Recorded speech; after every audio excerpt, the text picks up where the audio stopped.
आप देख रहे हैं एनबी न्यूज। मैं हूं आपके साथ काजल ठाकुर। भारत में कोरोना महामारी का संकट अभी टला नहीं है। हर दिन 40,000 से ज्यादा नए केस लगातार सामने आ रहे हैं और वहीं 12 दिनों के बाद कोरोना से मौत का आंकड़ा इतना ज्यादा हो गया है कि स्वास्थ्य मंत्रालय के ताजा आंकड़ों के मुताबिक पिछले 24 घंटों में 42,766 नए कोरोना के केस सामने आ चुके हैं। 1206 संक्रमितों की जान चली गई है। इससे पहले 26 जून को 1258 संक्रमितों की जान गई थी। पिछले 24 घंटों में 45,254 लोग कोरोना से ठीक भी हुए हैं, यानी कल 3,694 एक्टिव केस हो गए हैं। ये लगातार 32वां दिन है जब भारत में 1 लाख से कम कोरोना के केस सामने आए हैं। कोरोना एक्टिव केस अब 5 लाख से नीचे आ चुके हैं। वर्तमान में 4,55,033 एक्टिव केस सामने आ गए हैं और अब तक कुल 4,07,145 मौतें हो चुकी हैं। अब तक कुल 2,99,33,538 लोग ठीक हो चुके हैं। महामारी की शुरुआत से ही अब तक कुल 3,07,95,716 लोग संक्रमित हो चुके हैं। स्वास्थ्य मंत्रालय के अनुसार 9 जुलाई तक देश भर में 37 crore 21 lakh corona vaccine dose दिए जा चुके हैं और बीते दिन 30,55,802 टीके लगाए जा चुके हैं। वहीं ICMR के मुताबिक जो आंकड़े अब तक निकलकर सामने आए हैं, अब तक करीब 43 करोड़ कोरोना टेस्ट किए जा चुके हैं। देश में कोरोना से मृत्यु दर जो है 1.32% हो चुकी है। तो एक बार फिर से मौत के आंकड़े बढ़ते हुए दिखाई दे रहे हैं। दिल्ली की गफ्फार मार्केट को बंद कर दिया गया है क्योंकि लगातार जो संक्रमितों की संख्या है उसको देखते हुए मौत के आंकड़े लगातार बढ़ते जा रहे हैं। जहां मार्केट बंद कर दी गई है वो हाल आपको बता देते हैं, वहां पर व्यापारियों को क्या कहना है और जहां पर मार्केट खुली है उन व्यापारियों को क्या कहना है, आपको सुनवाते हैं जरा।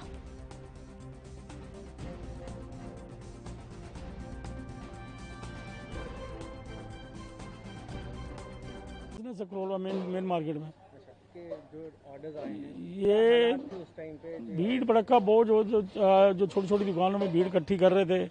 डिस्ट्रिक्ट का पालन नहीं करना, मास्क नहीं लगाना, एक के ऊपर एक आदमी चला, कोई दुकानदार तक बोल के राजी नहीं और प्रशासन भी नहीं देख रहा था इसको क्या हो रहा है क्या नहीं हो रहा।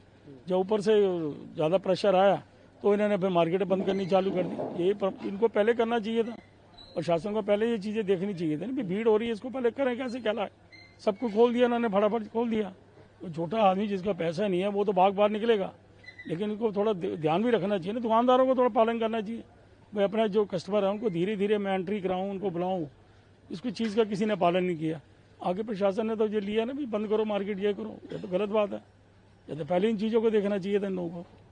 जिस तरह ये है अब और परेशानी ज़्यादा आ जाएगी, फिर क्या करेंगे। कल गवर्नमेंट फिर बोल देगी इसको मार्केट फिर बंद कर दो, फिर क्या करेंगे ये लोग।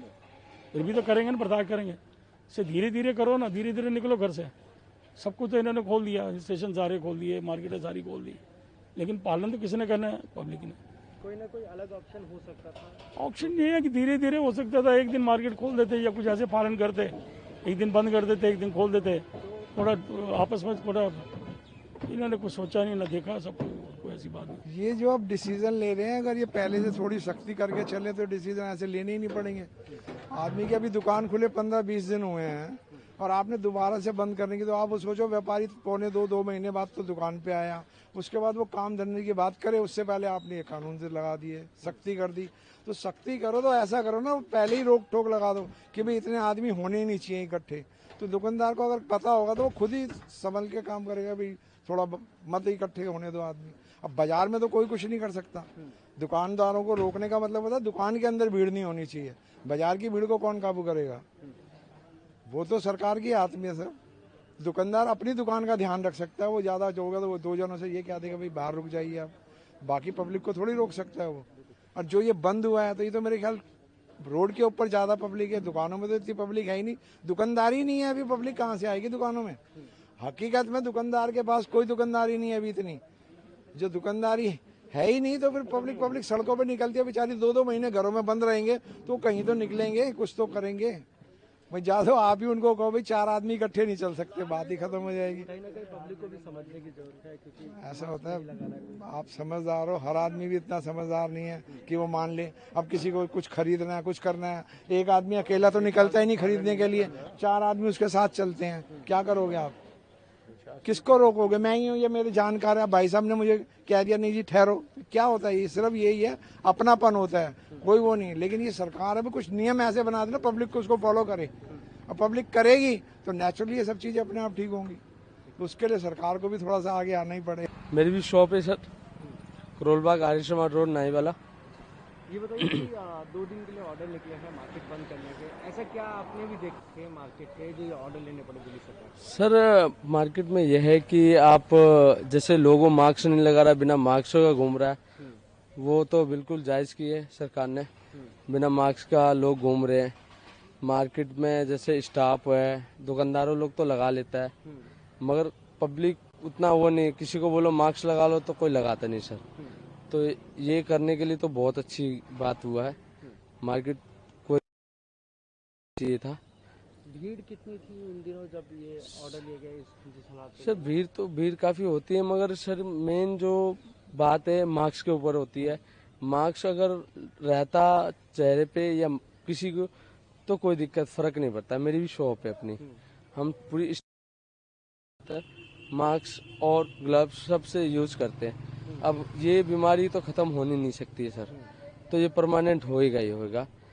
जैसे कि आप भी शॉपकीपर हैं, कहीं ना कहीं शॉपकीपर के लिए, क्योंकि वो तो उनको मास्क के लिए बोलना चाहिए, ये सब बोलना चाहिए। जी जी, हम सारे बोलते हैं जी। और कोई दुकानदार ये होता है कि कोई बात नहीं, कुछ है नहीं, वैक्सीन लगे, वो होता है। कोई लगाया, जैसे आप बाहर से कस्टमर आया, कोई लगाया, कोई गमछा बांध के आ रहा, कोई तो उन पे चलान होना चाहिए सर, क्योंकि कोई मास्क एग्री नहीं करता। करोलबाग में बेसी ही मास्क है, हमारे अड़ोस पड़ोस में भी है तो कोई मास्क यूज नहीं करता। तो इसलिए क्या है कि मास्क बहुत जरूरी है, अपनी भी सेफ्टी है और दूसरों की भी सेफ्टी है, बेस्ट है। इतना बढ़ा के बहुत ही ज्यादा फर्क। कोरोना का कहर लगातार बढ़ता जा रहा है। जो वैक्सीनेशन सेंटर हैं वहां पर भीड़ बढ़ती जा रही है, लोग भारी संख्या में वैक्सीन लगवाने के लिए पहुंच रहे हैं। वहां पर कोरोना का खतरा बढ़ रहा है क्योंकि स्थानीय लोगों का कहना है कि उनको वैक्सीन नहीं मिल पा रही है, इसीलिए भीड़ लगती है। अब डॉक्टर्स का कहना है कि इतनी ज्यादा भीड़ आएगी तो कोरोना का खतरा और ज्यादा बढ़ जाएगा, तीसरी लहर और जल्दी आएगी। आप सुनिए। 7 बजे से आया है, अभी 11 बजे हो गया। 11 बजे 4-5 घंटे में वैक्सीन मिल रहा है। इतना भीड़ लगा रहा है और यहाँ आंध्रा से और खुर्दा डिस्ट्रिक्ट से लोग आ रहा है, इसीलिए कि बहुत भीड़ हो रहा है। और हम सरकार से निवेदन ये करते हैं कि और ज़्यादा वैक्सीन सेंटर खुलवाए और गांव-गांव में वैक्सीन सप्लाई करे, इसीलिए किसी को भी परेशान नहीं होगा। सरकार की तरफ से जो वैक्सीनेशन प्रोसेस चल रहा है तो उतना सफिशिएंट वैक्सीन प्रोवाइड नहीं हो रहा है। जितना क्राउड इकट्ठा हो रहे हैं उसके हिसाब से सफिशिएंट वैक्सीन नहीं हो रहा है, तो बहुत ज़्यादा भीड़ इकट्ठा हो रहा है तो मारपीट हो रहा है। और संभालने के लिए पुलिस प्रोटेक्शन मंगाए हैं, लेकिन लोग समझते नहीं हैं और बैरिकेड तोड़ के मतलब प्रॉपर गाइडलाइन फॉलो नहीं कर रहे हैं, मतलब सोशल डिस्टेंसिंग फॉलो नहीं कर रहे हैं। और बाहर से भी बहुत लोग आ रहे हैं, बाहर डिस्ट्रिक्ट से बहुत लोग आ रहे हैं, आंध्र से भी, उड़ीसा में बहुत लोग आ रहे हैं। इस चर्चा में शामिल होने के लिए दो खास मेहमान इस समय हमारे साथ जुड़ गए हैं। डॉक्टर डीके गुप्ता, सीएमडी हैं फिलिक्स हॉस्पिटल से, बहुत स्वागत है आपका। विपिन शर्मा, वरिष्ठ पत्रकार हैं, बहुत बहुत स्वागत है आपका। डॉक्टर डीके गुप्ता, 12 दिनों के बाद हम देख रहे हैं लगातार जो मौत के आंकड़े हैं बढ़ते चले जा रहे हैं। आज 12 दिनों में सबसे ज्यादा मौत के आंकड़े सामने आए हैं। यहां पर यह कहना बिल्कुल भी गलत नहीं होगा कि तीसरी लहर के लिए हम जिम्मेदार हैं। आपका रिएक्शन पहला।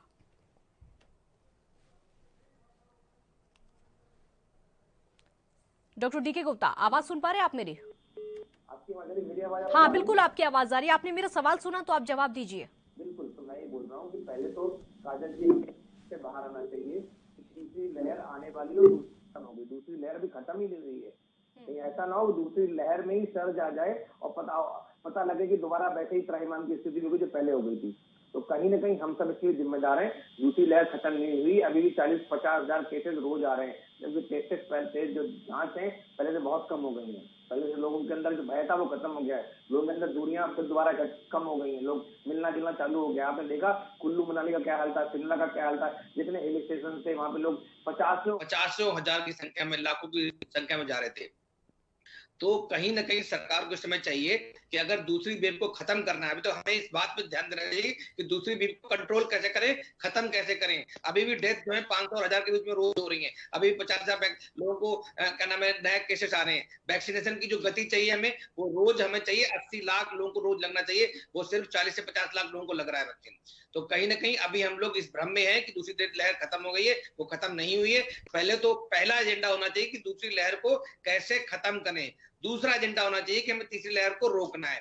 तो को रोकने के लिए क्या करना चाहिए, जितने टूरिस्ट स्पॉट हैं, हब ये सब एपिसेंटर का काम कर रहे हैं। यहाँ पे जो लोगों के फोटोज दिख रहे हैं, पिक्चर्स दिख रही हैं, कहीं ना कहीं ये लोग इन्फेक्शन को बढ़ावा दे रहे हैं, फैला रहे हैं। उस पर कंट्रोल करना चाहिए। वहां का जो शासन है, प्रशासन है, उसको कंट्रोल करना चाहिए। और पब्लिक के अंदर फिर अवेयरनेस को क्रिएट करने की जरूरत है। पब्लिक फिर दोबारा सो गई है, इनके कान पे जू नहीं रेंग रहा है, इनको पता नहीं कितना भयावह स्थिति हम लोगों ने देखी है अस्पतालों में अप्रैल और मई में। दोबारा वैसी स्थिति ना क्रिएट हो, तो इसलिए हमें सबको जरूरत है, इन सबको जागरूक करने की जरूरत है। और साथ में जागरूकता के साथ में कुछ कठोर नियम बनाने की जरूरत है और उनको जमीन पे लागू करने की जरूरत है, सो दैट इस तरह की घटनाएं ना हो। अदरवाइज ये एपिसेंटर बनेंगे, लोग इन्फेक्शन लेके अपने घर में, अपने कम्युनिटी में, अपने ऑफिस में, समुदाय में जाएंगे और वहां दोबारा इन्फेक्शन बढ़ेगा और फिर एक तो कोविड की सेकेंड लहर बढ़ जाएगी या थर्ड लहर प्रकट हो जाएगी। और दूसरा क्या होगा कि बिकॉज हम लोग रेप्लिकेशन को बढ़ावा दे रहे हैं, हम लोग ट्रांसमिशन को बढ़ावा दे रहे हैं, तो नया म्यूटेशन होने का पूरा खतरा रहेगा।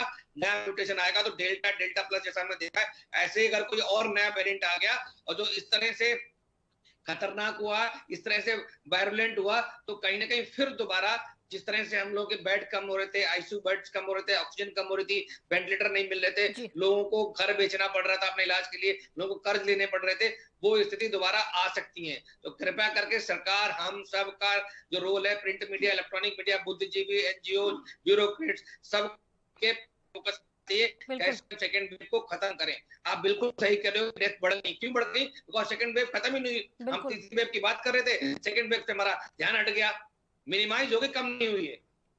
तो हमें इस पे ध्यान देना चाहिए। बिल्कुल ध्यान देने की बहुत ज्यादा जरूरत है, क्योंकि हमारा काम है जागरूक करना और हम लगातार जागरूक कर भी रहे हैं। हम कोरोना पर लगातार शोज कर रहे हैं ताकि लोग जागरूक हो सके, अपने घर में बैठ सके, अगर जरूरत पड़े तभी घर से बाहर निकले। विपिन शर्मा जी, क्योंकि जो तस्वीरें निकलकर सामने आ रही है उससे लग ये रहा है कि जो तीसरी लहर है उसको तो हम दावत दे रहे हैं, वो तो ठीक है, लेकिन जो दूसरी लहर है कहीं वो ऐसा ना हो कि खत्म होते होते और ज्यादा खतरनाक हो जाए। इसमें कोई शक शुबा नहीं है, क्योंकि पिछले साल जब पहली लहर आई तो वहां से हमने क्या सबक सीखा। ये जो दूसरी लहर इस साल की आई, इसको लहर बोलना सरासर गलत होगा। ये तो सुनामी थी, लाशों के अंबार लग गए, कब्रिस्तान, शमशान घाटों में कतारें थी और यहाँ पर लोगों को इंतजार करना पड़ा। स्वास्थ्य व्यवस्था तो आप छोड़िए दूर की बात कि वो कब मिलेगी, लेकिन यहाँ पर अंतिम संस्कारों के लिए लोगों को कतारों में खड़ा होना पड़ा। तो यहाँ पर हमने क्या सबक सीखा है? और सबसे जरूरी बात यह है कि सरकार का काम है सचेत करना। सरकार अपना काम कर रही है, लेकिन आम आदमी का क्या करे? और हम लोग सब दोषी हैं उसमें कि हम लोग धड़ल्ले से सोशल डिस्टेंसिंग के नियमों का उल्लंघन कर रहे हैं। कोविड अप्रोप्रिएट बिहेवियर के बारे में हर एक मंच से हम लोगों को सचेत करा जा रहा है। हम लोग बेपरवाह होके, लापरवाह होके खुद एक उसको न्योता दे रहे हैं कि अभी ये, और जिस तरह से डॉक्टर साहब ने बोला, बिल्कुल मैं उनकी बात से इत्तेफाक रखूंगा कि ये वायरस म्यूटेट कर रहा है, नए नए आकार बदल रहा है। डॉक्टरों की भी आप देखिए खुद की लिमिटेशंस है कि एक पहले वायरस पे वो रिसर्च करते हैं, उनका ध्यान जाता है, वहां वायरस अपना दूसरा आकार बदल लेता है। तो जब स्थिति इतनी भयावह है उसके बाद हम लोग लापरवाह हो जाए, ये कहां की समझदारी है? बार बार हमारे को बोला जा रहा था कि हर्ड इम्यूनिटी बनानी है, और हर्ड इम्यूनिटी के लिए क्या पहले सबसे बड़ा कदम था कि लॉकडाउन की घोषणा करें। वहां पर भी, और दूसरा पहलू यह भी था कि अर्थव्यवस्था को पटरी पे लेके आना था और लोगों का धैर्य जवाब दे रहा था। लोगों को समझ आ रहा था कि घरों में रह के काफी दिन रहना बहुत मुश्किल हो गया था। लेकिन ये भी कहां की समझदारी है कि आप घरों से जब आपको बाहर निकलने की इजाजत मिली, आप धड़ल्ले से आप केम्प्टी फॉल्स वहां जा रहे हैं और वहां पर जाके जो नजारे देखने को मिल रहे हैं वो अंतरराष्ट्रीय पटल पर देश की छवि को धूमिल करते हैं। ये देखिए, हिंदुस्तान को लोग तारीफ कर रहे थे WHO की, हमने सही समय पे लॉकडाउन की घोषणा करी और आबादी को मद्देनजर रखे तो हम लोगों ने बहुत बढ़िया तरीके से स्थिति को संभाला था। लेकिन यहाँ पर जो नासमझी का हम लोग काम कर रहे हैं, जो नजीर पेश कर रहे हैं, वो कितना वो चिंताजनक इस विषय को बना देते हैं।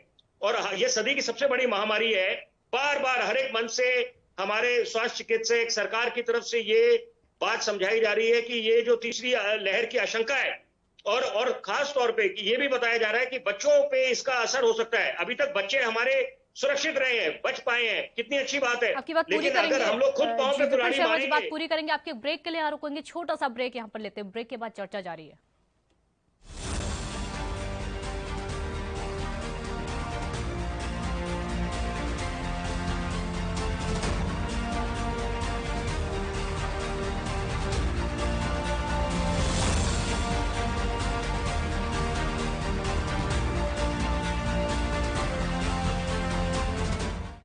ब्रेक के बाद एक बार फिर स्वागत है आपका। दूसरी लहर खत्म हुई नहीं है और तीसरी लहर आने की एक्सपर्ट लगातार बात कह रहे हैं कि तीसरी लहर आएगी, लेकिन जैसी तस्वीरें निकलकर सामने आ रही हैं उससे लग ये रहा है कि तीसरी लहर आने से पहले दूसरी लहर जाते जाते और ज्यादा खतरनाक रूप ले सकती है। डॉक्टर डीके गुप्ता, अगला सवाल मेरा आपसे होगा, ये कोरोना की चेन तोड़ने में लॉकडाउन कितना प्रभावी है, कैसे देख रहे हैं आप इसको? देखिए, लॉकडाउन एक परमानेंट सॉल्यूशन नहीं है। अगर लॉकडाउन करेंगे तो इकोनॉमी का क्या होगा, अर्थव्यवस्था का क्या होगा, लोग भूखमरी से मर जाएंगे जितने कोरोना से नहीं मरेंगे। तो जैसे हमें अनलॉक करना चाहिए, तो अनलॉक कैसा होना चाहिए वो ज्यादा इंपॉर्टेंट है। अनलॉक करने के साथ साथ हमें कोविड अप्रोप्रिएट बिहेवियर का कैसे पालन करा जाए वो सरकार को उस पर सोचना चाहिए, पब्लिक को उस पर जागरूक होना चाहिए, अपनी रिस्पॉन्सिबिलिटी समझनी चाहिए। जो लोग सीनियर लोग हैं उनको अकाउंटेबिलिटी समझनी चाहिए कि कैसे हम दूसरे लोगों को समझा सकेंगे, उनको हमें कोविड अप्रोप्रिएट बिहेवियर का पालन करवाना है। तो जब तक हम मास्क नहीं लगाएंगे, जब तक हम सोशल डिस्टेंसिंग नहीं करेंगे, जब तक हम भीड़ भाड़ वाले इलाकों में नहीं जाएंगे, तब तक प्रॉब्लम बनी रहेंगी, तब तक स्प्रेड चलता रहेगा। तो हमें कहीं ना कहीं डिसिप्लिन रखना पड़ेगा। दूसरी बात जो सबसे बड़ी चीज है जो इस कोरोना के तीसरी लहर को डेंट कर सकती है, दूसरी लहर को खत्म कर सकती है, वो है वैक्सीनेशन, टीकाकरण, टीकाकरण, टीकाकरण। इसके अलावा और कुछ नहीं है, क्योंकि लोग कोविड अप्रोप्रिएट बिहेवियर को इतने अच्छे से पालन नहीं करते। तो जो श्योर शॉट या जो 100% इफेक्टिव जो हमारे पास साधन है वो है टीकाकरण। तो हमें वैक्सीनेशन को बढ़ाना चाहिए, रैंप अप करना चाहिए, प्राइवेट सेक्टर को और ज्यादा पार्टिसिपेट करना चाहिए। कहीं ना कहीं सरकार को बोलना चाहिए कि जो लोग अफोर्ड कर सकते हैं, जिनके पास पैसा है, वो लोग जाके प्राइवेट सेक्टर में वैक्सीन लगवाएं, और जो लोग अफोर्ड नहीं कर सकते हैं वो सरकारी सेंटर पे लगवाएं। और अगर कुछ लोग ऐसे हैं जैसे इंडस्ट्रियलिस्ट हैं, जिनका CSR फंड है, बड़ी बड़ी कंपनीज हैं, कॉर्पोरेट्स हैं, वो अपने एम्प्लॉइज को 1 शॉट वैक्सीन लगवाएं डोर स्टेप पे। तो अगर हम जब तक हम मल्टीपल तरीके से वैक्सीनेशन पे काम नहीं करेंगे, सरकार अपना रोल निभाए, एनजीओ अपना रोल निभाए, इंडस्ट्रियलिस्ट हैं, जो लोग क्या नाम ब्यूरोक्रेट्स हैं, ये सब लोगों को मिलके हमें कहीं ना कहीं वैक्सीनेशन प्रक्रिया को बढ़ाना पड़ेगा। और मैं तो ये भी कहता हूँ, इतनी बड़ी बड़ी पार्टियां, बीजेपी है, कांग्रेस है, आम आदमी, जनता, कितनी पार्टी, जिनको और कितना पार्टी फंड है, क्यों नहीं अपने पार्टी का कुछ पैसा वैक्सीनेशन पे खर्च करते हैं? खरीदें, 25% जो प्राइवेट सेक्टर में आ रहा है वो भी लगवाएं, 75% गवर्नमेंट लगवा रही है। अगर अब दोनों तरफ से हम काम करेंगे तो शायद दिसंबर तक हम लोग वैक्सीनेशन को 60% लोगों को लगा सकते हैं। उसके लिए हमें 80 लाख लोगों को रोज वैक्सीनेट करना पड़ेगा। अभी हम लोग 40 से 50 लाख ही कर पा रहे हैं। तो उसके लिए हमें प्राइवेट सेक्टर पर वैक्सीन अवेलेबल है, बट लोग नहीं आ पा रहे हैं बिकॉज ऑफ फाइनेंशियल लोगों की दिक्कतें हैं। तो उसको हमें कहने के समझते हुए कॉर्पोरेट्स को, इंडस्ट्रियलिस्ट को, या जो हमारे बिजनेसमैन है, एनजीओ है, जिनके पास फंड है, पार्टीज है, बिल्कुल, तो इन सबको मिलके प्लान करना चाहिए, तभी हम जाके इस कोरोना पे हर तरफ से प्रहार कर सकते हैं और उसके उसी तरह से तब हम जीत सकते हैं। मतलब एग्रेसिव स्ट्रेटजी हमें अपनानी पड़ेगी इस कोरोना के लिए। बिल्कुल, प्री प्लान की बहुत ज्यादा जरूरत है। विपिन शर्मा जी, जैसा कि डॉक्टर डीके गुप्ता भी बता रहे, प्री प्लान की बहुत ज्यादा जरूरत है और टीकाकरण सबसे बड़ा हथियार है। ठीक है, एक तरफ ये बात हो गई कि टीकाकरण सबसे बड़ा हथियार है, लेकिन अभी अभी हम तस्वीरें दिखा रहे थे जहां पर टीकाकरण हो रहा है, लंबी लंबी लाइन वहां पर लगी है, बहुत ज्यादा भीड़ है, मतलब लोग वहां से हट नहीं पा रहे हैं। अगर पीछे के लोगों को आगे जाना है तो आगे जगह नहीं है, बिल्कुल बहुत ज्यादा भीड़ है, वहां से और ज्यादा स्प्रेडर हो सकता है और ज्यादा दिक्कत है। मतलब टीकाकरण भी ढंग से नहीं हो पा रहा है, जो एक हथियार है उसका भी इस्तेमाल नहीं हो पा रहा है। कैसे होगा आगे? देखिए, बहुत चुनौतियां काफी है यहाँ पर कि टीकाकरण को अगर आपने और इस टीकाकरण अभियान को और एग्रेसिव करना है तो यहाँ पर सरकार को अपनी रणनीति बदलनी पड़ेगी। और मैं क्योंकि अभियान तो है, वो कठिन है, अभियान तो है वो कठिन है, लेकिन मैं उसी पे एक बात बोलना चाहता हूँ, दो कहावत बोलना चाहूंगा कि एक पुरानी कहावत है, adversity causes some people to break down and others to break records।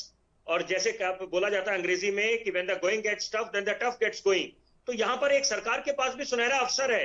तो यहाँ पर हम लोग ये बात ना करें कि केंद्र सरकार है, राज्य सरकार है, आपस में तालमेल बना के बैठे। ये देश हम सबका है, हम सबका दायित्व बनता है कि देश को कोरोना काल के इस दौर से उभारना है। सबसे बहुत बड़ी चुनौती है। डॉक्टर साहब ने अपनी बात करी कि टारगेट होना चाहिए जो 50 लाख टीकाकरण हो रहा है एक दिन में, उसको हम बढ़ा के 80 लाख करें। मैं 2 कदम और आगे जाऊंगा, मैं बोलूंगा कि सरकार को चुनौती स्वीकार करते हुए 1 करोड़ का टारगेट लेना चाहिए, तब जाके आपका 80 लाख का टारगेट पूरा होगा यहाँ पर। और ये बहुत बढ़िया एक आप नजीर पेश कर सकते हैं पूरे अंतर्राष्ट्रीय पटल पे कि यहाँ पर हमारी आबादी को मद्देनजर रखें, 130 करोड़ देशवासी हैं हम लोग, और हमने कैसे निपटा इन विपरीत परिस्थितियों से। और वो तो देख ही रहे, वो तो कहने की आवश्यकता नहीं है यहाँ पर कि आप मास्क अगर उतार देंगे, सैनिटाइजेशन का इस्तेमाल नहीं करेंगे और कोविड अप्रोप्रिएट बिहेवियर का पालन नहीं करेंगे, सोशल डिस्टेंसिंग बना के नहीं चलेंगे, तो आप खुद न्योता दे रहे हैं मुसीबत को। और अब जिस तरह से अभी कुछ पिछले 7 दिनों में और संक्रमण के मामले सामने आए हैं, बढ़ रहे हैं, तो ये बहुत चिंताजनक है। ये यही दर्शाते हैं कि जो तीसरे लहर की आशंका जताई जा रही थी वो हो सकती है। तो हम इसके पहले कि पानी सर के ऊपर निकल जाए, हमें समय रहते स्थिति को भी काबू में करना है। और टीका, क्योंकि बार बार पहले हमें था कि पहले रोकथाम था नहीं, कुछ उपचार था नहीं, अब जब टीके का इजाज हो गया है, टीका आ गया है, हमारे को जो इसमें लैकुनेज है, कमी पेशियां हैं, जो जिस तरह से और बढ़ाना है। और साथ में ये सुनिश्चित करना है कि टीकाकरण जितने केंद्र हैं जहां पर, वहां पर सोशल डिस्टेंसिंग के लंबी कतारें ना हो, ताकि ऐसे ना हो कि वहां पर एक तरफ तो आप रोकथाम दे रहे हैं, कुछ लोगों को निजात मिलेगा, लेकिन वहां पर दूसरी तरफ वो संक्रमित हो जाए। तो ये इन सब चीजों का ध्यान भी सरकार का जाना चाहिए। टीकाकरण के साथ विपिन शर्मा जी टीकाकरण तो है, क्या उसके साथ लॉकडाउन को कंटिन्यू करने की जरूरत है या फिर बढ़ाने की जरूरत भी है? बहुत आपका सवाल अहमियत रखता है काजल जी, मैं उसी पे बोलना चाहूंगा। हाँ। अभी थोड़े समय पहले मैं बात कर रहा था IMA के joint secretary doctor Naresh Chawla से, तो वो हर एक मन से एक ही बात बोलते थे कि जब ये दूसरी सुनामी आई, लहर नहीं बोलूंगा इसको मैं, तो वहां पर वो बोलते थे स्ट्रिक्ट मिलिट्री लॉकडाउन की आवश्यकता है। और अभी जब हम किस चीज का इंतजार कर रहे हैं कि जब पानी सर के ऊपर हो जाए तो उसके बाद हम बोले एक दूसरे पे ठीकरा फोड़े, वो बोले जी ये प्रधानमंत्री मोदी की गलती है, तो ये कहीं की समझ नहीं होगी। यहाँ पर सबको दायित्व लेना पड़ेगा और समझना पड़ेगा कि अगर लॉकडाउन लगाते हैं तो वो हम सबके हित के लिए है। अगर मामले बढ़ रहे हैं यहाँ पर, क्योंकि आपको ये भी 2 चीजों मद्देनजर रखनी पड़ेगी, हमारी आबादी और हमारा स्वास्थ्य व्यवस्था जो इंफ्रास्ट्रक्चर है। वो अलग बात है कि बार बार सरकार की तरफ से बात बोली जा रही है कि रैंप अप करेंगे हम इंफ्रास्ट्रक्चर को, लेकिन अभी उसमें समय लगेगा। प्रधानमंत्री अपनी तरफ से रिव्यू कर रहे हैं, जो PSA ऑक्सीजन प्लांट्स हैं कि 1500 जो लगाने की बात है कि वो 4 लाख ऑक्सीजन बेड्स को वो उनकी पूर्ति करेंगे। तो यहाँ पर लेकिन वो एक टाइम फेस मैनर में होगा। तो यहाँ पर अगर लॉकडाउन जो आपने ये अलग अलग श्रेणी बना रखी है, येलो, एम्बर, ऑरेंज, रेड की, देखते हुए कि कहां पर ज्यादा पॉजिटिविटी है, उसके हिसाब से वो अच्छी बात है, ग्रेडेड तरीके से आपने लॉकडाउन खोला हुआ है। लेकिन फिर भी अभी दायित्व जो है वो केंद्र सरकार का है कि वहां पर ये नहीं हो कि वो बोले राज्य सरकारों को कि छूट दे दें, कि वो फेडरल स्ट्रक्चर का भी सम्मान करना है, लेकिन यहाँ पर दायित्व प्रधानमंत्री का बनता है, केंद्र सरकार का बनता है कि अगर वो देख रहे हैं स्थिति बेकाबू हो रही है तो उनको समय रहते पुख्ता कदम उठाने पड़ेंगे, उसके लिए थोड़ी सख्ती दिखानी पड़े तो उसमें कोई हर्ज नहीं होना चाहिए, किसी को आपत्ति नहीं होगी। जी, वही प्री प्लानिंग वाली बात, वही बात है डॉक्टर DK गुप्ता, क्योंकि जरूरत बहुत ज्यादा इंतजामों की हो जाती है। अगर ये जो दूसरी लहर है और ज्यादा खतरनाक रूप लेती है या फिर तीसरी लहर आ जाती है, सबसे बड़ी जो चुनौती होगी या सबसे ज्यादा जो चुनौतियां हो जाती हैं, हमने पहले भी देखी है, वो अस्पतालों के लिए होती है, वो स्वास्थ्य विभाग के लिए होती है। किस तरीके से तैयार रहने की जरूरत है स्वास्थ्य विभाग को, अस्पतालों को खासकर? देखिए डेफिनेटली बिल्कुल आप ठीक कर रहे हो, हमें तैयारी की जरूरत है। हमारा जो GDP का एक्सपेंडिचर है हेल्थ पे बहुत कम है। जिस तरह से जो डेवलप्ड कंट्रीज हैं, हमने वहां देखा जो लोग अपने GDP का 10 से 15% पैसा खर्च करते हैं हेल्थ पे, मतलब हॉस्पिटल्स पे, डिपार्टमेंट्स पे, बेड्स पे, ऑक्सीजन पे, doctors, nursing, medical college, district hospital, but हमारे यहाँ हम लोग कितना करते हैं 2 से 2.5%, और इससे पहले पिछले 60 साल से हम लोग सिर्फ 1 से 1.25% खर्च करते आ रहे थे। तो कहीं ना कहीं इसकी वजह से जो हमारे संसाधन है वो लिमिटेड संसाधन है, तो इसलिए अब चाहिए इसमें बेड्स बढ़ाने चाहिए, ऑक्सीजन के हमें सोर्सेज बढ़ाने चाहिए, मैन पावर को ट्रेन करना चाहिए। मैन पावर को इतनी जल्दी हम लोग हायरिंग या क्रिएट नहीं कर सकते, तो जो करंट मैन पावर उसको ट्रेन करना चाहिए, उसकी स्किल बढ़ानी चाहिए। इसके अलावा डॉक्टर्स और मेडिकल कॉलेज को हमें बढ़ाना चाहिए सो दैट नए डॉक्टर्स मिल जाए हमें, और जो डॉक्टर्स अभी काम कर रहे हैं उनको ICU की ट्रेनिंग कैसे होनी चाहिए, उनको कोविड ट्रीटमेंट प्रोटोकॉल्स क्या होने चाहिए। तो कहीं ना कहीं हमें ट्रेनिंग और डेवलपमेंट पे काम करने की जरूरत है, और साथ में हेल्थ केयर इंफ्रास्ट्रक्चर को, चाहे वो ICU बेड्स हो, जिस तरह से लग रहा था ICU बेड्स की बहुत कमी हो गई थी, ICU बेड्स पे और वेंटिलेटर बेड्स पे काम करने की बहुत आवश्यकता है। काम करने की बहुत ज्यादा जरूरत है, लेकिन हमने देखा है कि इसी बीच में जो डॉक्टर्स हैं, कुछ नर्सेस हैं, वो धरना प्रदर्शन कर रहे हैं, वो प्रोटेस्ट कर रहे हैं अपनी सैलरी को लेकर, उनकी अन्य मांगे भी हैं। अगर इस तरीके से वो नाराज रहेंगे, सरकार उनको मना नहीं पा रही है, इस समय वो नाराज हैं, सरकार मनाने की कोशिश कर रही है, ये स्थिति बहुत ज्यादा विकट हो सकती है, इसका समाधान भी ढूंढना पड़ेगा। डॉक्टर डी के गुप्ता, आपसे मेरा सवाल है। जी बिल्कुल ठीक कह रहे हैं। हाँ, देखिए, जो हम भारत देश की बात करें तो हमारे यहाँ जो मेडिकल ट्रीटमेंट है, सर्जिकल ट्रीटमेंट है, वो दुनिया में लगभग सबसे सस्ता है। जितने बड़े देश हैं, अगर हम लोग यहाँ आरसीटी करवाते हैं, हम लोग की 2-2.5 हजार रुपए में रूट कैनाल ट्रीटमेंट हो जाता है। वहां पे आपको आरसीटी कराने के लिए 2-2.5 हजार या $10,000 खर्च करने पड़ते हैं। एंजियोग्राफी, एंजियोप्लास्टी हमारे यहाँ इतनी सस्ती होती है, वहां बहुत महंगी होती है, डॉक्टर्स वहां मिलते नहीं है। तो हमारे यहाँ जो हेल्थ है या जो मेडिकल ट्रीटमेंट है, उसकी जो क्वालिटी है और जो तरह से कॉस्ट है, वो बहुत ही अफोर्डेबल है। फिर भी लोग यहाँ पे और सरकार बहुत प्रमोट नहीं कर रही है। तो कहीं ना कहीं जरूरत है एम्पावरमेंट की, हेल्थ सेक्टर को एम्पावरमेंट में हॉस्पिटल्स को एम्पावर करने की जरूरत है, डॉक्टर्स को, नर्सिंग स्टाफ को, उनको अच्छा पेड किया जाना चाहिए। साथ में जो हॉस्पिटल्स हैं, प्राइवेट हॉस्पिटल्स हैं, उनको सब्सिडाइज रेट पे जमीन मिलनी चाहिए, उनको फाइनेंसिंग फंडिंग सस्ते रेट पे होनी चाहिए।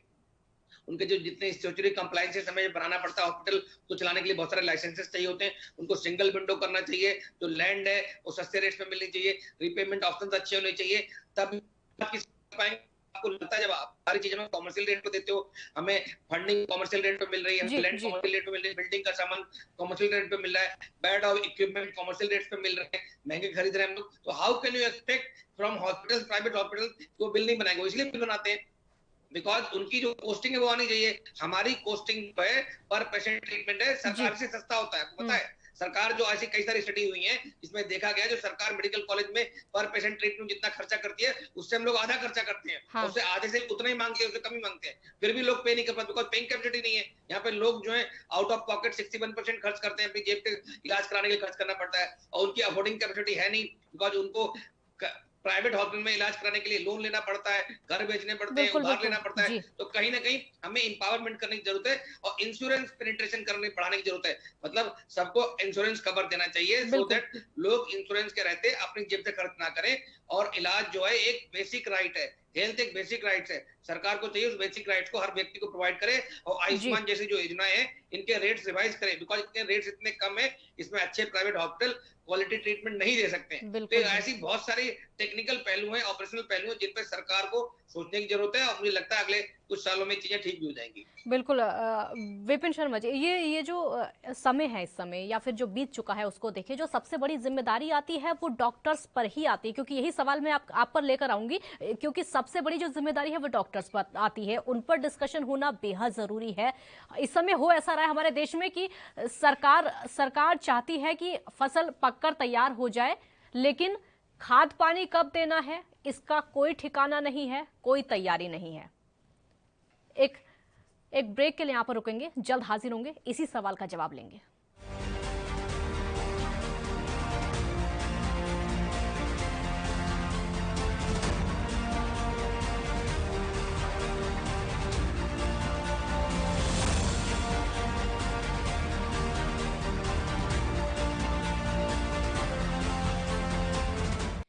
ब्रेक के बाद एक बार फिर स्वागत है आपका। विपिन शर्मा जी, सवाल एक बार फिर से दोहराऊंगी क्योंकि हमारे देश में इस समय हो ये रहा है, सरकार ये चाहती है कि फसल पककर तैयार हो जाए, खाद पानी कब देना है इसका कोई ठिकाना नहीं है, सरकार की कोई तैयारी नहीं है, ये डॉक्टर्स के साथ हो रहा है।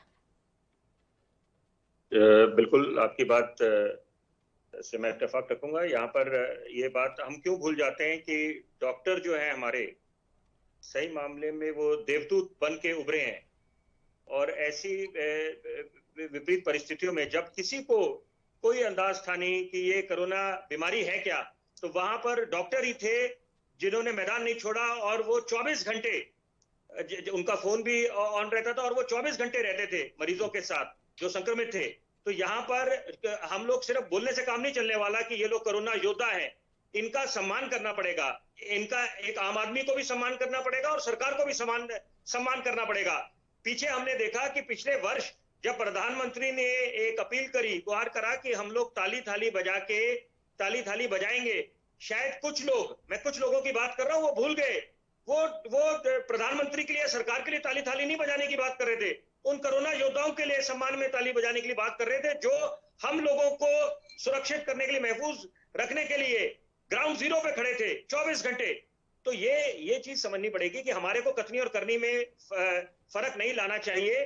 और हम लोग एक तरफ जब बात करते हैं कि हिंदुस्तान को एक आइडियल डेस्टिनेशन बनाएंगे मेडिकल टूरिज्म का, तो वो हिंदुस्तान के पास एक सुनहरा अवसर है। हमारे पास, जैसे डॉक्टर साहब बात कर रहे थे कि हमारे पास जो ट्रीटमेंट है हमारी, वो काफी अफोर्डेबल ट्रीटमेंट है। तो वहां पर बड़े बड़े देशों से लोग आना चाहते हैं, और हमारे जो डॉक्टर्स हैं वो उन पे तो हमारे को हमेशा फक्र रहा है कि आप अगर अमेरिका में देखें कि हिंदुस्तान के डॉक्टर्स ने ही अमेरिका के हेल्थ इंफ्रास्ट्रक्चर को ऊपर कर रखा है इस समय। तो यहाँ पर हम लोगों को ये भी समझना है कि हमने डॉक्टरों का भी सम्मान करना है, और सरकार को भी उनकी तरफ, सरकार का ध्यान जाना चाहिए डॉक्टरों की तरफ कि उनको किसी तरह की दिक्कत ना आए।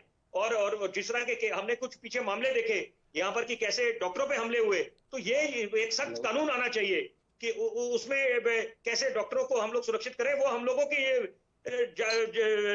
जान बचाने के लिए 24 घंटे लगे रहते हैं, और साथ में WHO के लिए, क्योंकि हम एक तरफ हमारा ध्यान ये जाना चाहिए कि हम कैसे और देश को इस संक्रमण से बचा पाए, और कोरोना को देश निकाला दे दे हमेशा के लिए, क्योंकि अब देखिए इसको एरेडिकेट करना है। और साथ में दूसरा हमारा ध्यान जाना चाहिए WHO की तरफ कि यहाँ पर अंतर्राष्ट्रीय पटल पे, क्योंकि आप अब इस बात को हम नकार नहीं सकते कि ये एक गैर रासायनिक युद्ध था चीन का। तो यहाँ पर ये भी एक बात है कि एक बिल्कुल नहीं नकारा जा सकता वायरस निकला है। बिल्कुल बिल्कुल डॉक्टर गुप्ता, लास्ट रिएक्शन आपका होगा, इसी पर लास्ट रिएक्शन आपका होगा, और देश के नाम संदेश क्या देना चाहेंगे, क्योंकि लड़ाई एक बार फिर से वही बात यहाँ पर आ गई कि एक अनजान दुश्मन से युद्ध लड़ने की तैयारी करना बेहद जरूरी है। डॉक्टर गुप्ता, लास्ट रिएक्शन आपका। डॉक्टर गुप्ता, आवाज सुन पा रहे हैं आप मेरी? लगता आवाज उन तक नहीं पहुंच पा रही है। विपिन जी, अपनी बात पूरी करिए, आप समय कम है। बिल्कुल देखिए, प्रधानमंत्री ने एक बात बोली थी, जान है तो जहान है, जान बची तो लाखों पाए। तो यहाँ पर जब हम एक तरफ बोलते हैं कि जान है तो जहान है, और सबसे ज्यादा तवज्जो भी इसको मिलनी चाहिए, आपको बजट बढ़ाना पड़ेगा स्वास्थ्य व्यवस्था के लिए, तभी आप अपने देश को, आप जो बोलते हैं कि देश को सुपर पावर बनाएंगे, एक महान देश बनाएंगे, लाल किले की प्राचीर से प्रधानमंत्री ने घोषणा करी थी, अपना एक सपना साझा करा था कि हम आने वाले वक्त में हिंदुस्तान की इकोनॉमी को $5 ट्रिलियन बनाएंगे। वो कैसे होगा जब तक आप स्वास्थ्य व्यवस्था की तरफ ध्यान नहीं जाएगा। बजट को बढ़ाना पड़ेगा, क्योंकि आपने देखा कि कोरोना का ऐसी जैसी बीमारी आ गई, सदी की सबसे बड़ी महामारी, उससे देश की अर्थव्यवस्था को कितना नुकसान हुआ। तो हम देश को आगे बढ़ाने के बजाय, तो ये ऐसी महामारी अगर आती है और इससे हम छुटकारा, निजात नहीं पा पाएंगे, तो ये तो अर्थव्यवस्था को और चोट पहुंचाएगा। तो यहाँ पर समय रहते हमारे को ध्यान देना पड़ेगा कि अब एक कदम उठाने पड़ेंगे कि हम लोग अपना बजट जो है स्वास्थ्य व्यवस्था के लिए और बढ़ाएं, और साथ में जो भ्रांतियां हैं, बहुत अहम बात मैं बोलना चाहता हूँ, जो भ्रांति है, टीके को लेकर भी भ्रांतियां हुई कुछ लोगों को, वो लोगों को दूर सरकार अपनी पहल कर रही है। प्रधानमंत्री ने मन की बात में बिल्कुल लोगों को बोला कि ये भ्रांतियां ना रखें, अगर हल्का सा कोई एलर्जी, बुखार या दर्द होती है तो वो एक आम बात है, बिल्कुल आम बात है। डॉक्टर डीके गुप्ता, आवाज सुन पा रहे हैं आप मेरी?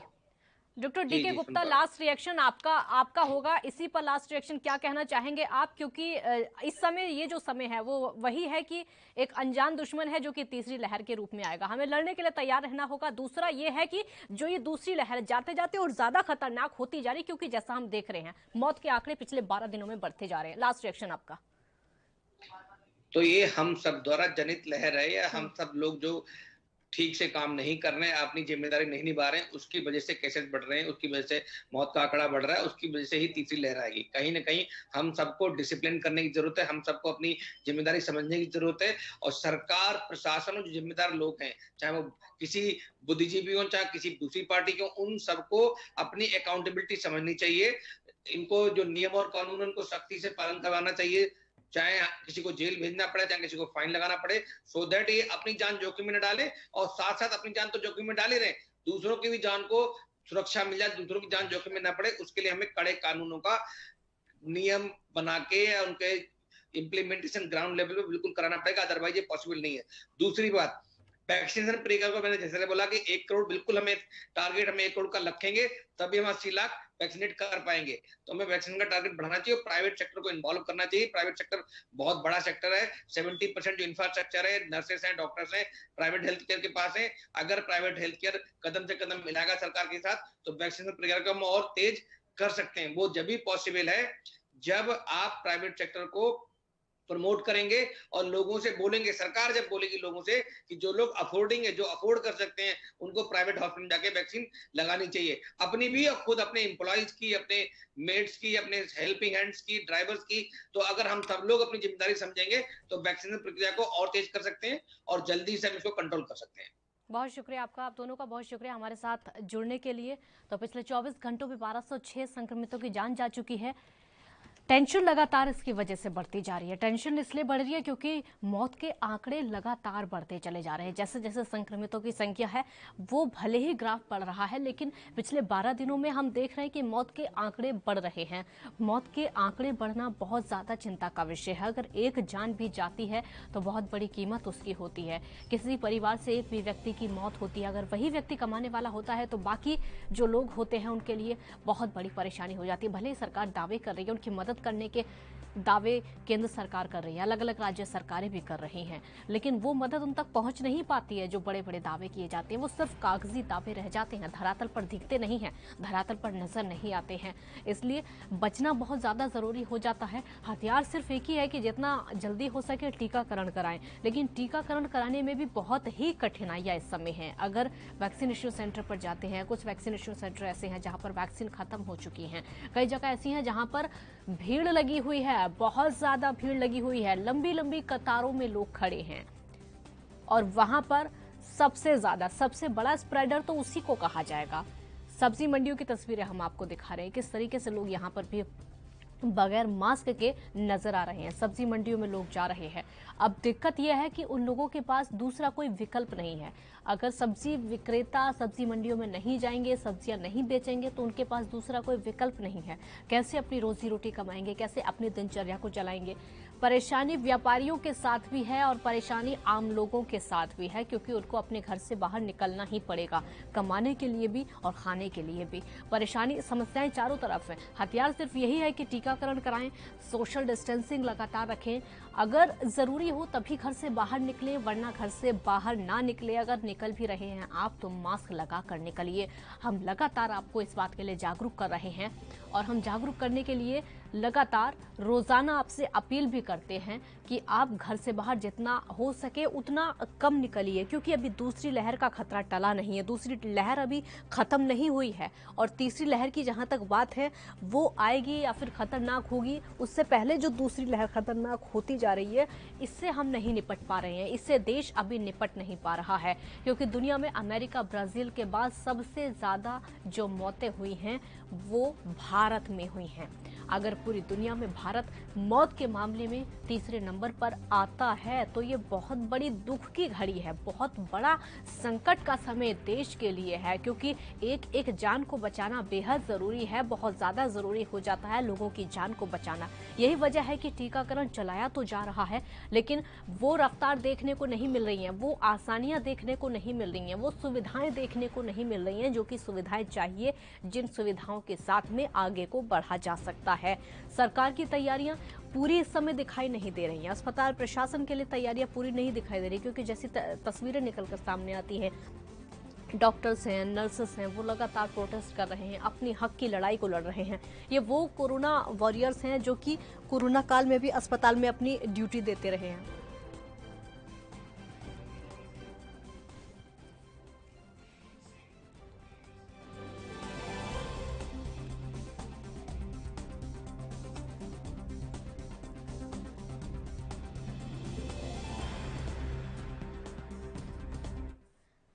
इस मुद्दे पर चर्चा करने के लिए हमारे साथ इस समय दो खास मेहमान और जुड़ गए हैं। कैप्टन आई सिंह बीजेपी का पक्ष रखेंगे, विनोद सिंह कांग्रेस का पक्ष रखेंगे। विनोद सिंह जी, पहला सवाल मेरा आपसे ही होगा, क्योंकि इस समय देश में हालात ऐसे हो चुके हैं कि पिछले 12 दिनों से मौत के आंकड़े लगातार बढ़ते जा रहे हैं। आज सबसे ज्यादा मौत के आंकड़े सामने आ चुके हैं। लग नहीं रहा है कि देश में जो तैयारियां हैं वो पूरी तरीके से हैं। डर तो यह है कि तीसरी लहर आएगी, लेकिन दूसरी लहर जाते जाते जो खतरनाक रूप दिखा रही है, तैयारियां पूरी तरीके से फेल नजर आ रही हैं। आपका जवाब? मैं आपकी बात से सहमत हूं और आपके माध्यम से मैं अपील करना चाहता हूं सभी दर्शकों से कि कोरोना अभी गया नहीं है, भगा नहीं है। पूरा अनुशासन और नियंत्रण की आवश्यकता है, पहली बात। और सरकार को, सभी सरकारों को, विशेषकर केंद्र सरकार को इसके भयावह खतरे को भांप के एक फॉरवर्ड प्लानिंग के तहत जितनी पुख्ता इंतजाम होने चाहिए करना चाहिए। फिर ये नहीं होना चाहिए कि नहीं लोगों ने ध्यान नहीं दिया, अनुशासनहीनता हो गई, इस वजह से कोरोना फिर से भयावह रूप ले चुका है।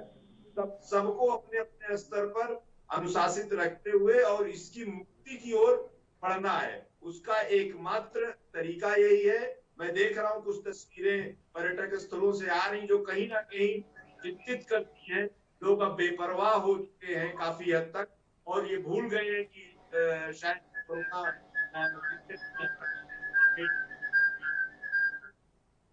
मेडिकल की जो एहतियात को पूरी तरीके से बरतने का काम करें और केवल मंत्रिमंडल बदलने से प्रधानमंत्री मोदी जी की और भारतीय जनता पार्टी की जिम्मेदारी नहीं जाती है। उसकी नैतिक जिम्मेदारी, सैद्धांतिक जिम्मेदारी अपने ऊपर लेते हुए काम करना चाहिए।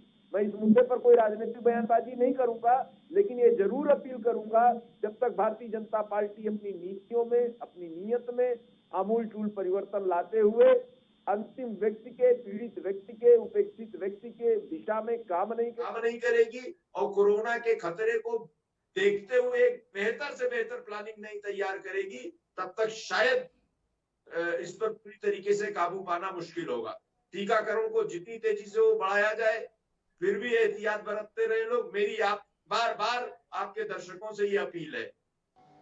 कैप्टन आई सिंह, सरकार की तैयारियां दिखाई नहीं दे रही हैं क्योंकि सवाल इस बात को लेकर उठ रहे हैं। कैप्टन आई सिंह, सरकार की तैयारियां जो है फेल होती हुई नजर आ रही हैं। जिस तरीके से लोगों की मौत लगातार होती जा रही है, इंतजाम वो दिखाई नहीं दे रहे हैं। आपका जवाब क्या होगा?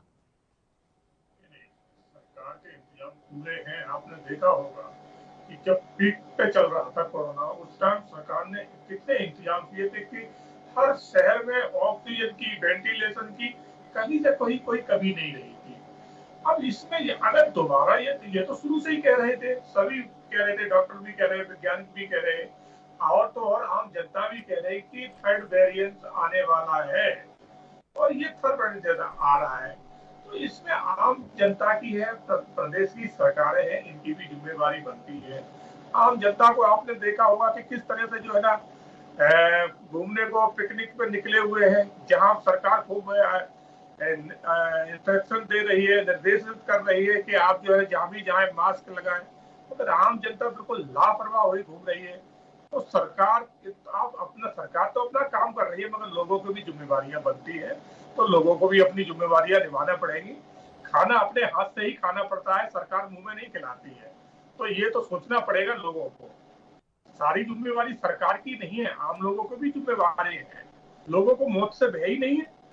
जिस तरह से आप देखिए आज क्या क्या हालतें हो रही है, सारे टीवियां दिखा रही है, एक झरने के नीचे कम से कम 1 लाख लोग जाके खड़े हो गए बगैर मास्क के, ना कोई दूरी बना के रखी है, ना मास्क लगा के रखा है।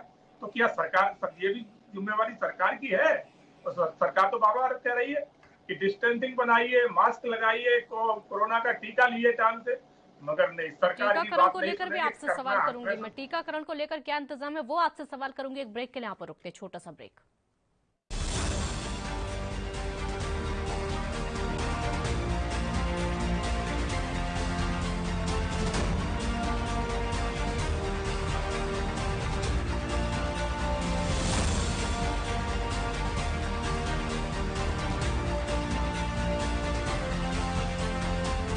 ब्रेक के बाद एक बार फिर स्वागत है आपका। कैप्टन आई सिंह, सवाल मेरा अगला आपसे ही होगा और सवाल टीकाकरण को लेकर होगा, क्योंकि हम लगातार तस्वीरें भी दिखा रहे हैं जो टीकाकरण का अभियान आपने चलाया हुआ है, टीकाकरण जो लगातार चल रहा है, हम लोगों की बातें भी सुन रहे हैं, क्योंकि वहां पर जो टीकाकरण की सुविधाएं हैं वो बड़ी कठिनाइयों के साथ मिल रही हैं। लंबी लंबी कतारें वहां पर लगी हुई हैं, लोग परेशान हैं, टीकाकरण नहीं हो पा रहा है, वहां पर सबसे बड़ा स्प्रेडर दिखाई दे रहा है। जवाब आपका? नहीं, बिल्कुल आपने टीकाकरण के लिए जो है कहा है, ये तो नेगेटिव ठीक नहीं होगा। सरकार ने अभी आपने जो आंकड़े देखे होंगे कि हमने एक दिन में 80 लाख टीके लगवाए हैं।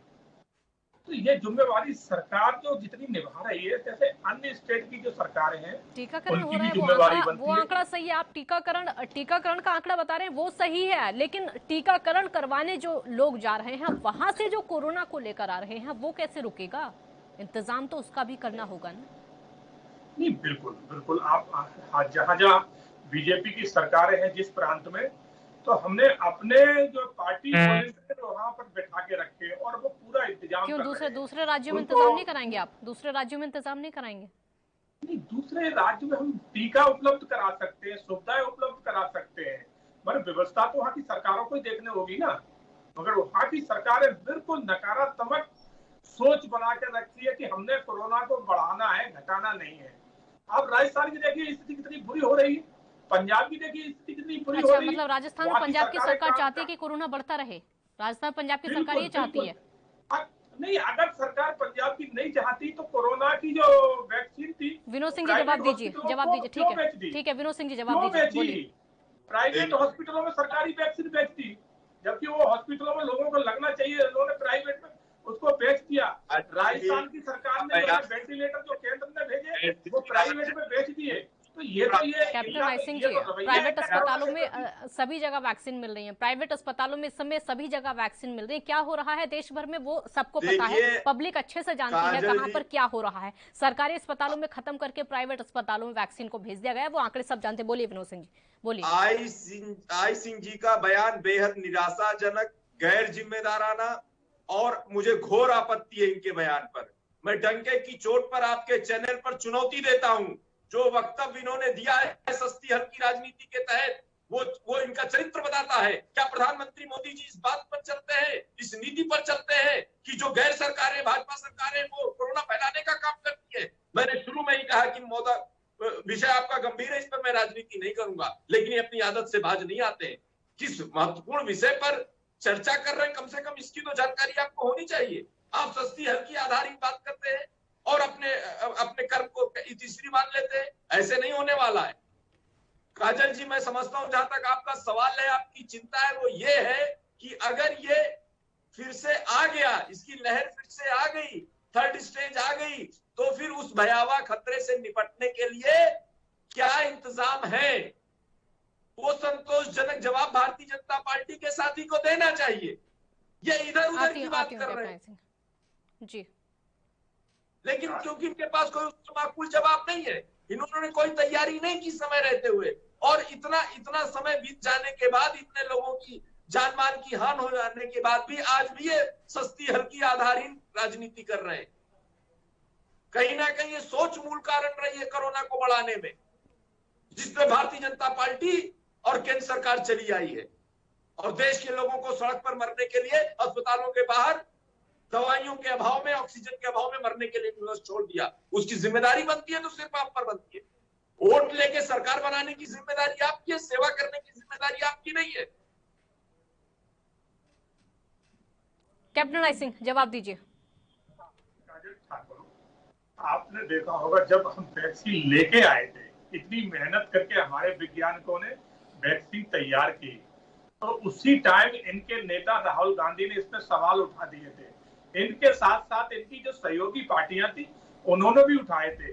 कुछ ने तो यहाँ तक कह दिया था कि ये वैक्सीन तो बीजेपी की वैक्सीन है और ये लगाने लायक बिल्कुल नहीं है। इस तरह का भ्रम फैलाया इन्होंने आम जनता के बीच में। आज भी वो जनता जो है ना सहमी हुई है, जिस तरह से इन्होंने भ्रम फैलाया है। आज ग्रामीण में अगर वैक्सीन लगाने सरकारी कर्मचारी जाते हैं तो लोग उनको देख के भाग जाते हैं। तो ये भ्रम किसका फैलाया हुआ है? कांग्रेस का ही है। शुरुआत तो इन्होंने ही करी, और जब वैक्सीन इनको उपलब्ध कराई गई, इनकी जहां जहां सरकारें हैं कि आप इसको जो है ना तरीका से लगवाइए, व्यवस्थित करिए, तो इनके जो है वहां के शासन प्रशासन ने उस वैक्सीन का जो दुरुपयोग किया। कैप्टन राय सिंह, ऐसा नहीं लगता कि ये बहसबाजी खत्म करके एक साथ आकर कोरोना से लड़ना चाहिए, क्योंकि देश में इस समय जैसे हालात हो गए हैं वो ये है कि तीसरी लहर सिर पर है और जो दूसरी लहर है जाते जाते खतरनाक होती जा रही है। इस राजनीति से अलग हटकर लड़ाई लड़े, ऐसा नहीं लगता? देश की सरकारों को, चाहे वो केंद्र की सरकार हो या फिर राज्य की सरकारें हो, सत्ता पक्ष हो या फिर विपक्ष हो। बिल्कुल काजल जी, आपका कहना सही है और हमारी सोच हरदम यही है। लेकिन हो नहीं पाता है, लेकिन हमारे देश में ये हो नहीं पाता है। वो तस्वीरें कहाँ दिखती है? ये हमारे देश में हो नहीं पाता है। ये सिर्फ बातें रह जाती हैं, कागजों तक रह जाता है, धरातल पर दिखता नहीं है। बात वो है, समस्या वही है बस। नहीं, काजल जी ऐसा नहीं है। जिस तरह से केंद्र सरकार अपनी जिम्मेवारी निभा रही है, तो ये प्रांतीय सरकारों की जिम्मेवारी बन जाती। आपने देखा होगा, मैं अब आपको एक छोटा सा उदाहरण देना चाहूंगा कि उत्तर प्रदेश की जनसंख्या है 25 करोड़ और महाराष्ट्र की जनसंख्या है 5 करोड़ और मृत्यु दर महाराष्ट्र में है 1,23,000 और उत्तर प्रदेश की मृत्यु दर है 22 लाख और 22,000 है। आप सोचिए कि कितनी जनसंख्या और अंतर कितना है। आप तो ये आंकड़ा बताएंगे, आप ये आंकड़ा बताएंगे तो फिर कांग्रेस वालों के पास भी रहता है। आप ये आंकड़ा बताएंगे तो जवाब कांग्रेस वालों के पास भी रहता है कि उत्तर प्रदेश में ही आंकड़े छुपाए गए थे, उत्तर प्रदेश में ही लोगों को दबा दिया गया था मरने के बाद, जो कि एक नदी में, जो कि शमशान घाट के रजिस्टर में कुछ और, सरकार के रजिस्टर में कुछ और था। ये WHO के आंकड़े, ये हमारे अपने आंकड़े नहीं, हमारी बीजेपी के आंकड़े नहीं है, ये WHO के दिए हुए आंकड़े हैं। वो फिर उन गंगा के किनारे दबी हुई लाशों को भी उठाने लगेंगे ना। ये दिखाया किसने था? किसने? कांग्रेस ने फोटोग्राफी कराई थी। पूरा काम तो कांग्रेस का ही था ना। पूरे देश में देख लेता। विनोद सिंह जी जवाब दीजिए। ठीक है कैप्टन आई सिंह जी सुनिए इनको। देखिए, आई सिंह जी की पार्टी, मैं उनका व्यक्तिगत रूप से आदर करता हूं, लेकिन ये मजबूर है। इनकी पार्टी की पूरी राजनीति आंकड़ों के बाजीगरी में, झूठे सपनों के सौदा करने में और देश की सम्मानित जनता को मूर्ख समझने में टिकी है। इसीलिए बार बार प्रमाण के साथ, आंकड़ों के साथ जो स्थिति आपने बयान की उसको भी स्वीकार करने की है, सहज स्थिति में नहीं है, इनकी व्यवस्था बताती है। तो ये सवाल है, जब इनके क्रियान्वयन का समय आया, जब इनको निर्णायक भूमिका में रहना चाहिए, तो देश साक्षी रहा है किस प्रकार हर गंभीर मुद्दे पर जवान, किसान, देश की जनता, देश के भविष्य के साथ जुड़े मुद्दों को इन्होंने मखौल बनाया और झूठ और जुमले की आंधी में उनके जायज ज्वलन सवालों की अनदेखी करते हुए उनको निराश करने का काम किया है। आपके दर्शक, देश की जनता समझदार है, उसको विवेक शून्य ना समझे आई सिंह जी, और सत्ता के अहंकार के मद में इतना ना चूर हो जाए कि आपको लोगों की मौतें नहीं दिखाई दे, उन्होंने अंतिम संस्कार करने में क्या क्या परेशानियां आई वो आपको ना दिखाई दे। नमामि गंगे की बात करने वाले जब हजारों लाशें तैर रही हैं, तो चलिए ठीक है captain I Singh ji last reaction होगा आपका। ठीक है विनोद सिंह जी, ठीक है कैप्टन आई सिंह, ठीक है राजनीति से परे होकर जरा, ठीक है last reaction captain I Singh, राजनीति से जरा इतर होकर थोड़ा जवाब दे दीजिए। किस तरीके की लड़ाई लड़ने की तैयारी में सरकार है, चाहे वो राज्य सरकारें हो या फिर केंद्र की सरकार हो, क्योंकि मौत के आंकड़े लगातार बढ़ते जा रहे हैं और इस तरीके के हो गए हैं कि एक बार फिर से डराने लगे हैं। बिल्कुल काजल जी, सरकार अपनी जगह अपनी जिम्मेवारी पूर्ण रूप से निभा रही है और हमारी ये जिम्मेवारी है, हम इसमें कहीं से कहीं पीछे नहीं रहेंगे। देश का एक छोटे से छोटा अंतिम पंक्ति का व्यक्ति, उसको भी संभालना हमारा काम है और हमारी सरकार का ये दायित्व है, तो हम इसमें कहीं पीछे नहीं रहेंगे। मगर ये कांग्रेस को ये जवाब तो देना ही पड़ेगा कि पंजाब में हमारे सेंटर से भेजी हुई वैक्सीन को प्राइवेट में इन्होंने क्यों दे दिया, राजस्थान में वेंटिलेटर भेजे हुए सरकार के इन्होंने प्राइवेट में क्यों? चलिए राजनीति पर नहीं जाते, राजनीति पर नहीं जाते, बिल्कुल कैप्टन ऐसी राजनीति पर नहीं जाते हैं। बहुत शुक्रिया आप दोनों का हमारे साथ जुड़ने के लिए, बहुत बहुत शुक्रिया, क्योंकि हालात ऐसे हो गए हैं, चिंता करनी बहुत ज्यादा जरूरी हो जाती है, चाहे सरकार की चिंता हो, राज्य सरकारों की चिंता हो या फिर केंद्र सरकार की चिंता हो। 12 दिनों में जो मौत के आंकड़े लगातार बढ़ते जा रहे हैं, चिंता वो बढ़ा रहे हैं और डर ये है कि तीसरी लहर के आने से पहले कहीं दूसरी लहर खतरनाक रूप ना ले ले, ताकि इससे लड़ना मुश्किल हो जाए। बहुत शुक्रिया आपका, देखते रहिए ANB न्यूज़। नमस्कार।